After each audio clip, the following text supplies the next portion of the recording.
গল্পের শুরুতে আমরা একটি ভয়ঙ্কর দুর্ঘটনা দেখি, যেখানে প্রিন্স থমাসকে দেখা যায়। সে তার পরিবার সহ গাড়ির ভেতরেই ছিল, কিন্তু গাড়ি থেকে বের হয়ে সে দেখে তার মা আর বেঁচে নেই। এরপর সে তার বোনের কাছে যায় এবং তাকে কোলে তুলে নেয়। তার বোন তাকে বলে তার জন্য প্রার্থনা করতে। থমাস ঈশ্বরের কাছে প্রার্থনা করতে থাকে, কিন্তু তার বোন সেখানেই মারা যায়। পরের দৃশ্যে আমরা দেখি থমাস তার বোনের কবরের পাশে দাঁড়িয়ে আছে। এরপর সে চার্চে যায় নিজের রেজিগনেশন জমা দিতে, কারণ পরিবার হারানোর পর থেকে সে প্রিস্টহুড ছেড়ে দিতে চাইছিল আর ঈশ্বরের ওপর তার বিশ্বাস ভেঙে গিয়েছিল। অন্যদিকে আমরা মায়া ও ডেনিস নামের একটি কাপলকে দেখি, যারা চার্চে এসেছিল। ডেনিস হলো মায়ার বয়ফ্রেন্ড, আর মায়া আগে থেকেই বিবাহিত ছিল, কিন্তু তার স্বামী মারা যাওয়ার পর সে ডেনিসকে ডেট করতে শুরু করে। মায়ার একটি মেয়েও আছে, যার নাম কায়লা। কায়লা তার মায়ের ওপর খুবই রাগান্বিত, কারণ সে ডেনিসকে একদমই পছন্দ করে না, কারণ তার মনে হতো ডেনিস তার মায়ের জন্য ভালো মানুষ নয়। এদিকে আমরা দেখি কায়লা খেতে বসেছে, ঠিক তখনই তার বন্ধু শিলা সেখানে আসে। শিলা জানতো কায়লা কি নিয়ে বিরক্ত। কায়লা শিলাকে বলে, যদি আমার বাবা বেঁচে থাকতেন তাহলে মা কখনোই এমনটা করতেন না। এটা শুনে শিলা বলে, তাহলে চলো আমরা তোমার বাবার আত্মাকে ডাকি, এতে তোমার বাবার আত্মা তোমার মাকে এসব থেকে বিরত রাখতে পারবে। কায়লা প্রথমে শিলার এই কথা নিয়ে মজা করে, কিন্তু শিলা একদমই সিরিয়াস ছিল। এদিকে আমরা দেখি ডেনিস মায়াকে একটি রিং উপহার দেয়, আর মায়া সেই রিং এর একটি ছবি কায়লাকে পাঠায়। আর এটা দেখার পর কায়লা সিদ্ধান্ত নেয় যে হ্যাঁ, আমার বাবার আত্মাকে ডাকাই লাগবে। এটাই একমাত্র উপায় তাকে থামানোর এবং তাকে পুরনো অবস্থায় ফিরিয়ে আনার। এরপর শিলা আর কায়লা কবরস্থানে যায়। শিলা তার ব্যাগ থেকে এক ধরনের ভুডু ডল বের করে। এর মাধ্যমে মানুষের আত্মাদের সাথে যোগাযোগ করা হয়, কিন্তু কায়লা একটু ভয় পাচ্ছিল। সে শিলাকে জিজ্ঞেস করে কোনো সমস্যায় পড়বো না তো। শিলা তাকে বলে কিছুই হবে না, কিন্তু কায়লার মনে আরেকটি প্রশ্ন আসে, যদি ভুল করে অন্য কোনো আত্মা এসে পড়ে তাহলে কি হবে। শিলা বলে, যদি আমরা এই কাজটা তোমার বাবার কবরের উপরে দাঁড়িয়ে করি তাহলে কোনো সমস্যা হওয়ার প্রশ্নই আসে না, কিন্তু হ্যাঁ, যদি কবরটা ভুল হয় তাহলে বিপদে পড়তে পারি। এরপর শিলা ওই ভুডু ডলটি কায়লার বাবার কবরের উপর রেখে দেয়। তারপর তারা দুজন কিছু মন্ত্র বলতে শুরু করে এবং কায়লার বাবার আত্মাকে ডাকতে থাকে। ঠিক তখনই হঠাৎ করে সেই ডলটি নিজে নিজে নড়তে শুরু করে। এটা দেখে কায়লা মনে করে ডলের ভেতরে তার বাবার আত্মা এসে গিয়েছে, তাই কায়লা তার বাবার আত্মার উদ্দেশ্যে নিজের ইচ্ছা প্রকাশ করে। ঠিক সে সময়ে কবরস্থানের গার্ড সেখানে এসে তাদেরকে দেখে ফেলে। তারা দ্রুত গাড়িতে ফিরে আসে। গাড়িতে বসার পর আমরা গাড়ির আয়নায় একটি ভয়ানক ফিগার দেখি, যাকে এই দুজনের কেউই দেখতে পায় না। এরপর দৃশ্য বদলে যায় এবং কায়লা এখন নিজের বাড়িতে। সে দেখে তার মা সোফায় ঘুমিয়ে আছে, তাই সে তার মায়ের ওপর একটি কম্বল দিয়ে সে নিজের রুমে যেতে থাকে। হঠাৎ করে সে থমকে যায়। সে দেখে তার মা সিঁড়ির ওপর দাঁড়িয়ে আছে, কিন্তু সোফায় তাকালে তার মা ঠিকই আগের মতোই সেখানে শুয়ে আছে। আবার সিঁড়ির দিকে তাকাতে সে দেখে তার মা গায়েব হয়ে গেছে। এরপর সে নিজের রুমে ঢোকে এবং দেখা যায় যে সে ওই ডলটিকেও সঙ্গে নিয়ে এসেছে। এরই মধ্যে কায়লা আবারও উপরের দিকে তার মাকে আসতে দেখে, কিন্তু কে জানে সে সত্যিই কি তার মা না অন্য কিছু, তাই সে দরজা বন্ধ করে দেয়। পরের দিন রুম থেকে বের হয়ে সে তার মায়ের চিৎকার শুনতে পায়। তার মা ফোনে ডেনিসের সঙ্গে প্রচন্ড ঝগড়া করছিল। এইগুলো দেখে কায়লা মনে করে এটা তার বাবার আত্মাই করছে। তার কাজ শেষ, তাই সে ডলটিকেও ডাস্টবিনে ফেলে দেয় এবং খুশি মনে স্কুলে চলে যায়। ওরা একটি কনভেন্ট স্কুলে পড়ে, আর থমাসও সেখানকার শিক্ষক, যাকে আমরা একদম শুরুতে দেখেছিলাম। ক্লাসে কায়লা শিলাকে বলে তারা যা করেছে সত্যি কাজ করেছে, কিন্তু শিলা খুবই অস্বস্তিতে ছিল। তার গলায় একটি কালো দাগও ছিল। সে বলে তার গতকাল থেকে খুবই ভারী ফিল হচ্ছে। কায়লা বাড়ি ফিরে দেখে ডেনিস তার মায়ের সঙ্গে, আর দুজনেই খুবই হাসি খুশি। কিন্তু কায়লা মোটেও খুশি হয়নি, মানে কিছুই বদলায়নি। এটা তাদের স্বাভাবিক দাম্পত্য ঝগড়া ছিল, যা সবার মধ্যেই হয়। রুমে গিয়ে কায়লা ফ্লোরে সে একই ডলটাকে পড়ে থাকতে দেখে, যেটা সে ডাস্টবিনে ফেলেছিল।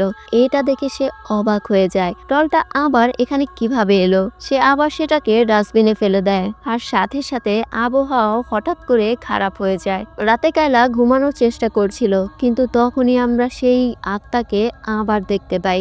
আর আগেও আমরা এই আত্মাকে দেখেছিলাম। কায়লাও বুঝে গিয়েছিল তার আশপাশে নিশ্চয়ই কোনো ভয়ঙ্কর কিছু ঘটছে। ঠিক তখনই তার চোখ উপরে যায়, আর সে দেখে সেই আত্মাটাই তার মাথার উপর দাঁড়িয়ে আছে, আর সেই আত্মাটি তাকে পজেস করতে শুরু করে।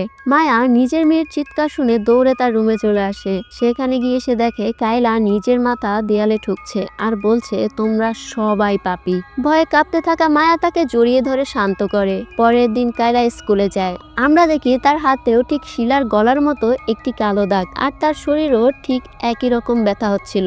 হাঁটতে হাঁটতে সে থেমে যায়, কারণ সে আবার সেই আত্মাটিকে দেখতে পায়। ক্লাসে ঢোকার পর সে খেয়াল করে শিলা আজ আসেনি, আর তখনই থমাস সবাইকে জানায় গতরাতে শিলা মারা গিয়েছে। এটা শুনে সব ছাত্রছাত্রী স্তব্ধ হয়ে যায়, আর কাইলা তো একদম ভেঙে পড়ে। এরপর কাইলাকে প্রিন্সিপালের রুমে ডাকা হয়, কারণ শিলা তার খুবই ঘনিষ্ঠ বন্ধু ছিল।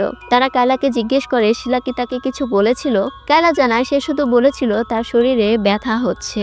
আসলে শিলাকে সেই একই আত্মাটি মেরেছে এবং এখন কাইলার জীবনও বিপদের মধ্যে আছে। তবে তদন্তের সিদ্ধান্ত আসে যে শিলা নিজেই নিজেকে শেষ করেছে। থমাস তখন বলে কাইলার যা জানা আছে সবই তাকে স্কুল বোর্ডকে বলতে হবে, যাতে সঠিক তদন্ত করা যায়। এরপর কাইলা থমাসের সঙ্গে স্কুল বোর্ডের অফিসে যাওয়ার জন্য গাড়িতে ওঠে। এরপর হঠাৎই কাইলা অদ্ভুতভাবে হাসতে শুরু করে এবং মাথা গাড়ির জানালায় ঠুকতে থাকে। থমাস দ্রুত গাড়ি থামায় এবং তাকে থামানোর চেষ্টা করে। সে কাইলাকে জিজ্ঞেস করে তোমার কি হচ্ছে। তখন কাইলার ভিতরে সেই ডেমন ভয়ঙ্কর কণ্ঠে বলে, তোমার ঈশ্বর এই মেয়েটিকে কখনোই বাঁচাতে পারবে না। আর এই কথা বলেই কাইলা অজ্ঞান হয়ে যায়। থমাস পুরো ঘটনাটি দিনকে জানায়। দিন সঙ্গে সঙ্গে বুঝে ফেলে এটি একটি ডেমনিক পজিশনের ঘটনা। তাদেরকে সাহায্য করতে পারবে একমাত্র একজন, ফাদার র্যান্ডা। অন্যদিকে আমরা ফাদার র্যান্ডাকে দেখি, যিনি আরেকটি পজেশন কেসে কাজ করছিল। একটি এক্সোরসিজম করে সে ব্যক্তির ভেতর থেকে আত্মা তাড়িয়ে দিচ্ছিল, আর তার সঙ্গে একজন সহকারীও ছিল।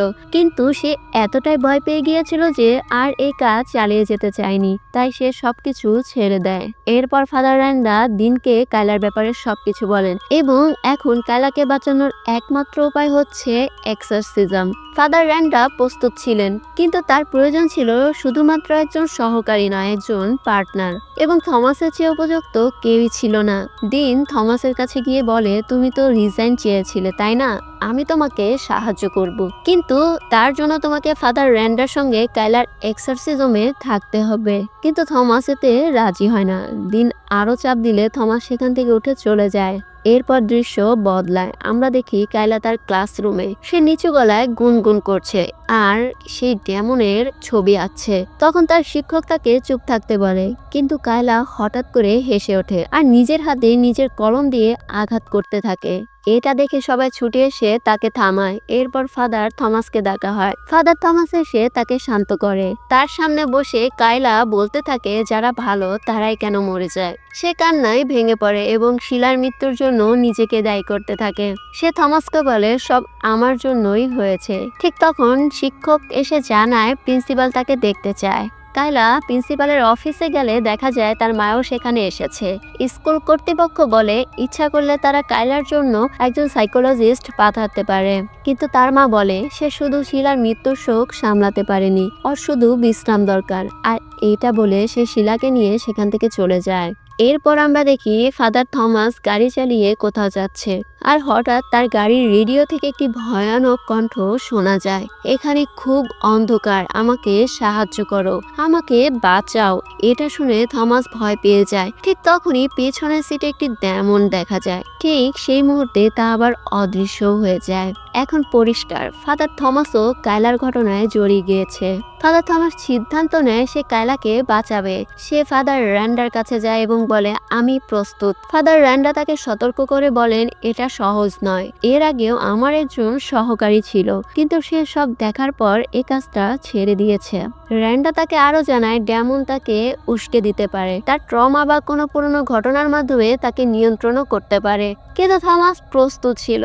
তখন ফাদার তাকে এক্সোরসিজম করার নিয়ম শেখাতে শুরু করে। প্রথমে সে তাকে সেসব জিনিস দেখায় যা এক্সোরসিজমের কাজে লাগে। এরপর সে ডেমনদের লক্ষণ সম্পর্কেও বলে দেয়। এদিকে আমরা দেখি কাইলা ও তার মা একসাথে আছে। কাইলার মা বলে সে ভালো মা হওয়ার চেষ্টা করছে, কিন্তু কাইলা বলে সবকিছু তার কারণেই হয়েছে, শিলার মৃত্যু তার কারণেই হয়েছে। আর সবকিছু শুরু হয়েছিল সেদিন থেকে, যেদিন সে কবরস্থানে গিয়েছিল। তার মা তাকে কায়লাকে জিজ্ঞেস করে কেন সে কবরস্থানে গিয়েছিল। কায়লা পুরোপুরি সত্য না বলে সে শুধু বলে তার বাবার কথা তার মনে পড়ছিল। এটা শুনে তার মা তাকে জড়িয়ে ধরে, কিন্তু আয়নার মধ্যে মায়া কায়লার মধ্যে কিছু অস্বাভাবিক দেখতে পায়। আর যখন সে সরাসরি কায়লার দিকে তাকায় সে কায়লাকে পজেস অবস্থায় দেখতে পায়। মায়া ভয় পেয়ে যায়, কিন্তু মুহূর্তের মধ্যেই সবকিছু স্বাভাবিক হয়ে যায়। মায়া তার বয়ফ্রেন্ড ড্যানিসকে ফোন করে, কিন্তু ড্যানিস ফোন ধরে না। এরপর সে ফাদার থমাসকে কল করে। এরপর আমরা দেখতে পারি ফাদার থমাস, রেন্ডা এবং নার্স ইন্দা সেখানে পৌঁছায়। রেন্ডা মায়াকে রুমের বাইরে থাকতে বলে আর তারা তিনজন কায়লার কাছে যায়। এরপর কায়লা বলে সে ঠিক আছে, কিন্তু সে ঠিক ছিল না। ফাদার তার উপর পবিত্র রিচুয়াল শুরু করে। সে বারবার বলে সে ঠিক আছে, কিন্তু এটা কায়লা বলছিল না, তার ভেতরে ডেমন বলছিল। ফাদার রেন্ডা তার কপালে একটি ক্রস আঁকে আর তখনই ডেমন রেগে যায়। রুমের সব ক্রস উল্টে যায় আর একটি ডেমনিক সাইন তৈরি হয়। তারপর কায়লা একে একে সবার উপর আক্রমণ করে, রেন্ডাকেও আক্রমণ করে। থমাস তাকে বাঁচাতে এলে কায়লা তাকেও আক্রমণ করে। ফাদার রেন্ডা সুযোগ মতো তার উপর হোলি ওয়াটার ছুড়ে দেয়। কায়লা পড়ে যায়, কিন্তু তার শক্তি তখনও প্রবল ছিল। সে রেন্ডাকে মেরে ফেলতেই যাচ্ছিল। ঠিক তখনই মায়া ঘরে ঢোকে এবং হোলি ওয়াটার থমাসকে দেয়। থমাস সঙ্গে সঙ্গে সেটা কায়লার উপর ছুড়ে দেয়, তাতে কায়লা কিছুটা নিয়ন্ত্রণে আসে। এরপর ফাদার রেন্ডা ডেমনটির নাম জানতে চায়, তখন ডেমনটি নিজেই তার নাম বলে, ডাগাস। ফাদার রেন্ডা তার নাম জানতে চাইছিলেন কারণ ডেমনকে কমান্ড করতে হলে তার নাম জানাটা খুবই জরুরি। এদিকে ফাদার ডেমনটিকে কায়লার শরীর ছেড়ে যেতে বলে। ডেমন কায়লার দেহ থেকে বেরিয়ে যায়। এখন সবকিছু ঠিক হয়ে গেছে মনে হচ্ছিল। তারপর তারা সবাই সেখান থেকে বের হয়ে যায়। রাস্তায় ফাদার থমাস রেন্ডাকে বলে সে খুব একটা সাহায্য করতে পারেনি, কিন্তু রেন্ডা তার প্রশংসা করে কারণ সে তার আশা থেকেও বেশি করেছে। সে ভয় পেয়ে পালিয়ে যায়নি। এদিকে আমরা মায়াকে দেখি, সে কায়লার ডায়েরি দেখছে। ডায়েরির পেছনের পৃষ্ঠায় কায়লা লিখেছে ডেনিস যেন তার মায়ের কাছ থেকে দূরে থাকে। ডেনিসের মারা যাওয়া উচিত, সে তাদের জন্য মোটেও ভালো নয়। এটা দেখে মায়া স্তব্ধ হয়ে যায়। তার মেয়ের মনে ডেনিস সম্পর্কে এসব চলছিল। তারপর মায়া ডায়েরি আরো খুঁজে দেখে যাতে আরো কিছু জিনিস পাওয়া যায়, অদ্ভুত সব ছবি আঁকা, এবং সেই ভুডু ডলটিও সে দেখে। মায়া সবকিছু বুঝে যায়, কিন্তু সবচেয়ে ভয়ঙ্কর ব্যাপার হলো এই ভুডু ডলটা সে তো আগেই ফেলে দিয়েছিল। তাহলে এটা আবার এখানে কিভাবে এলো? এখন এটা প্রমাণ করে যে ডেমন এখনো এখানে আছে। এক্সোরসিজম সফল হয়নি, ডেমন সবাইকে ধোঁকা দিয়েছে। মায়া সবকিছু ছবি তুলে ডেনিসকে পাঠায়। এদিকে আমরা ফাদার থমাসকে দেখি, সে প্রেয়ার করছে, কিন্তু তার মনে এখনো একটি ইচ্ছে, প্রিস্টহুড ছেড়ে দেওয়ার। ঠিক তখনই প্রিন্সিপাল আসে। সে থমাসকে বলে ফাদার রেন্ডা তাকে নিজের সাথে রাখতে চান, কারণ এই কাজের জন্য সে একদম পারফেক্ট। থমাস বলে রেন্ডা তার থেকেও ভালো পার্টনার পেয়ে যাবে। তখন প্রিন্সিপাল বলে রেন্ডার পার্টনার নয়, একজন উত্তরসূরি দরকার, কিন্তু তবু থমাস রাজি হয় না। এদিকে রাতের বেলা মায়ের ঘুম ভেঙে যায়। সে কায়লাকে দাঁড়িয়ে থাকতে দেখে এক অদ্ভুত অস্বাভাবিক ভঙ্গিতে। সে কায়লাকে ঘুমাতে যেতে বলে আর কায়লাও তার কথা মেনে নেয়, কিন্তু তার আচরণ এখনো অনেকটাই অদ্ভুতই ছিল। পরের দিন সকালে কায়লা নিচে নামতেই ডেনিস সেখানে আসে। সে খুবই রেগেছিল কারণ কায়লা ডায়েরিতে তার সম্পর্কে উল্টাপাল্টা লিখেছিল। তাই ডেনিস এসে কায়লার চুল টেনে ধরে আর তাতে কায়লা চিৎকার শুরু করে। আর ঠিক তখনই মায়া নিচে এসে ডেনিসকে দৌড়ে ঠেলে দেয়। আর মায়া ডেনিসকে এসব বলেছিল যাতে তারা দুজন মিলে কায়লাকে শান্তভাবে বুঝিয়ে বলতে পারে যে ডেনিস একজন ভালো মানুষ। কিন্তু এখানে এসে ডেনিস তার আসল রূপ দেখিয়ে দেয়, যা মায়াও নিজের চোখে দেখে ফেলে। তখন কায়লা বলে তার বিশ্বাস কার ওপর বেশি, এই লোকের ওপর নাকি নিজের মেয়ের ওপর। কিন্তু মায়া তখনও দ্বিধায় ছিল। কিন্তু ডেনিস আবার কায়লাকে আঘাত করতে যায়। তখনই মায়া স্টান গান দিয়ে তাকে শক করে এবং বলে এখান থেকে চলে যেতে। ডেনিস বাধ্য হয়ে সেখান থেকে চলে যায় আর মায়া তাকে পুরোপুরি কাট অফ করে দেয়। এদিকে আমরা মায়াকে দেখি মাদার মেরির মূর্তির সামনে দাঁড়িয়ে চুপচাপ প্রার্থনা করছে। ঠিক তখনই ফাদার রেন্ডা সেখানে আসে।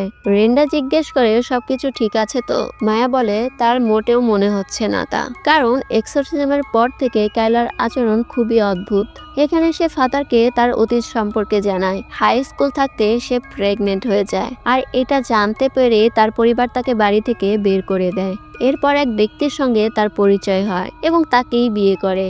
কায়লা সেই মানুষটিকে তার আসল বাবা মনে করে, কিন্তু কায়লার জানা নেই আসল সত্যটা। মায়া আরো বলে কায়লার ব্যাগ থেকে সে একটি ভুডু ডল পেয়েছে। এটা শুনে ফাদার রেন্ডা চমকে যায়, আর ঠিক তখনই তার প্রচন্ড কাশি ওঠে এবং সে বাড়িতে চলে যায়। তখন তাকের ওপর রাখা একটি বাইবেল নিচে পড়ে যায়। বাইবেলের যে পৃষ্ঠা খুলে যায় তাতে স্পষ্ট ইঙ্গিত কিছুই ঠিক হয়নি, এক্সরসিজম ব্যর্থ হয়েছে এবং এর পেছনে একটা নয় বরং অনেকগুলো ডেমন কাজ করছে।